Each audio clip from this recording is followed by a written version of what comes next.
Lo único que Putin entiende es la fuerza, dijo el presidente finlandés Alexander Stubb en una entrevista con CNN. Está seguro de que las negociaciones entre Ucrania y Rusia siguen siendo imposibles. He estado involucrado en la mediación de paz durante muchos años y, por supuesto, cuando se media, todo empieza con el diálogo y después del diálogo se empiezan a establecer parámetros. Pero creo que en este caso particular, la fría verdad es que la única manera de lograr la paz es en el campo de batalla. Alexander Stubb, presidente de Finlandia, en una entrevista con CNN. En lo que respecta a las negociaciones de paz, no se puede confiar en Rusia, está convencido el vicesecretario general de la Alianza del Atlántico Norte, Mircea Joane. Moscú aprovechará la tregua para recuperar fuerzas, pero no abandonará sus planes. Por eso, según Joane, es tan importante que Ucrania se acerque a su adhesión a la OTAN y a la Unión Europea. Incluso si las autoridades rusas, finalmente empiezan a hablar de paz, no será sobre la paz como tal, sino sobre una tregua para el rearme y el posterior regreso. Descuidamos la defensa porque todos creíamos, que estábamos viendo en un mundo más pacífico, y ahora despertamos cruelmente en una nueva realidad. Mircea Joane, secretario general adjunto de la OTAN, en una entrevista al LBC.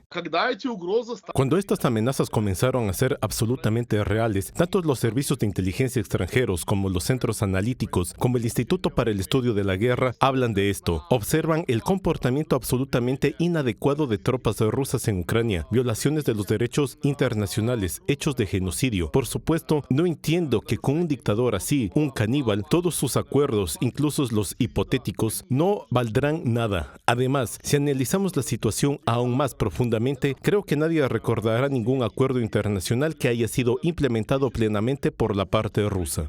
Francia no tiene intención de mantener un diálogo con Moscú. Después de conversaciones telefónicas entre el ministro de Defensa francés Sébastien Lecornu y el ministro de Defensa ruso Sergei Shoigu, el Ministerio de Defensa ruso afirmó que durante la conversación, cito, se observó una disposición para el diálogo sobre Ucrania. El informe también dice que las negociaciones en Turquía podrían ser un punto de partida. El gobierno francés calificó este mensaje de mentira. Moscú distorsionó el contenido de la conversación.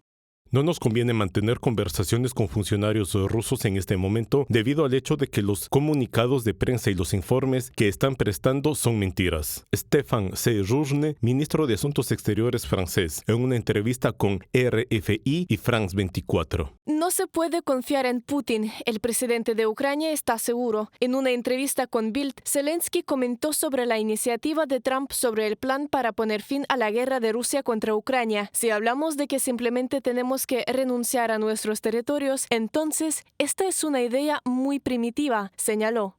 Necesitamos argumentos fuertes, no necesitamos un pensamiento fantástico, sino real. Estamos hablando de vidas humanas, no podemos bromear y no podemos correr riesgos. Estamos tratando con Putin aquí. Todo lo que dijo antes, luego lo hizo de otra manera, no podemos confiar en él. Podemos estar de acuerdo en todo, pero la cuestión es si lo cumplirá. Volodymyr Zelensky, presidente de Ucrania, en una entrevista con Bild. La Cumbre Mundial por la Paz que se celebrará a mediados de junio en Suiza reunirá a los líderes de los países que participan en la Fórmula Ucraniana de Paz. El objetivo de la conferencia es crear las condiciones para lograr una paz duradera en Ucrania, así como desarrollar una hoja de ruta concreta para la participación de Rusia en el proceso de paz, dijo el gobierno suizo en un comunicado, informa Reuters. Sofía Gri, Javier Donoso, Julia Vil para el canal UATV Español.